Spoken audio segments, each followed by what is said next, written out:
ay rated PG. Patnubay at gabay ng magulang ay kailangan sa mga batang manonood. Ang programang ito ay hatid sa inyo ng Surfmatic, specially designed for your washing machine.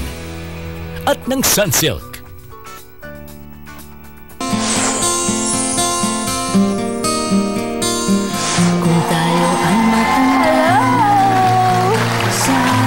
Isang napakasayang araw ho sa inyong lahat mga kapatid.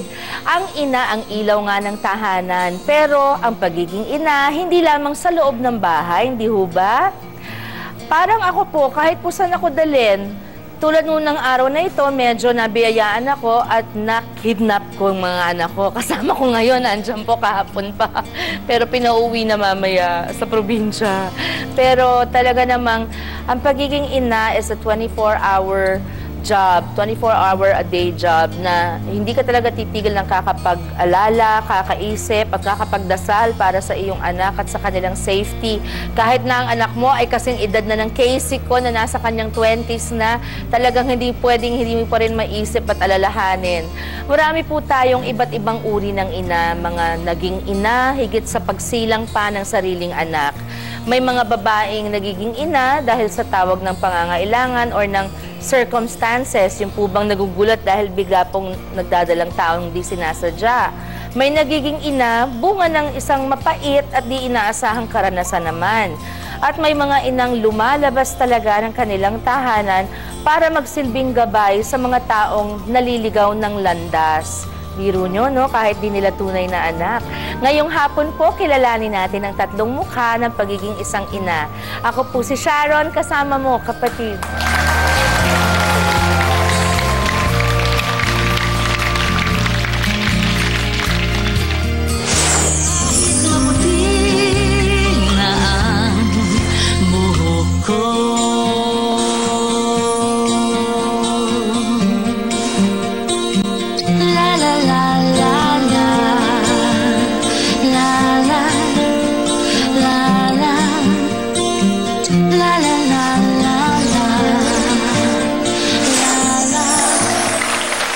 Lugar po, mga kapatid, kung saan po laganap ang kawalang pag-asa, hulog ng langit ang taong kayang umunawa at umaruga ng higit pa sa inaasahan sa kanyang trabaho. Panoorin po natin ang kwentong ito.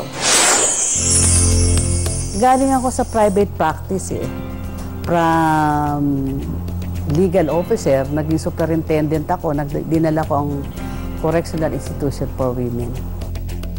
Siguro destiny na mapunta ako sa correction service. Ipinahita muna natin sa ating mga inmates yung pagmamalasakit sa kanilang kapakanan. So inumpisahan natin ang pagbabago sa mga facilities nila, sa kanilang mga brigada na kailangan maayos ang kanilang mga pangangailangan, na kung saan na pwede nilang bunuin ang napakaraming taon na matiwasay ang kanilang kalooban. Ako personal ay naniniwala na hindi kinakailangang kamay na bakal o matigas na pamamahala sa kanila. Dahil unang-unang mga babae yan. Kung binago ko man yung correctional, marami ding bagay na binago ang correctional sa pagkatao ko.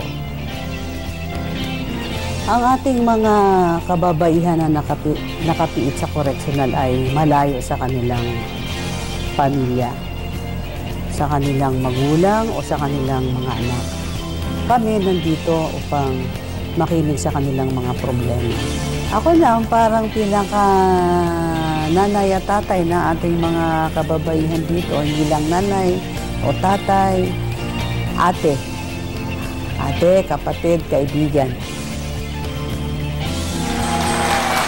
Sabay-sabay po natin kilalanin ang ina ng koreksyonal sa pagbabalik ng Sharon. Kasama mo, kapatid.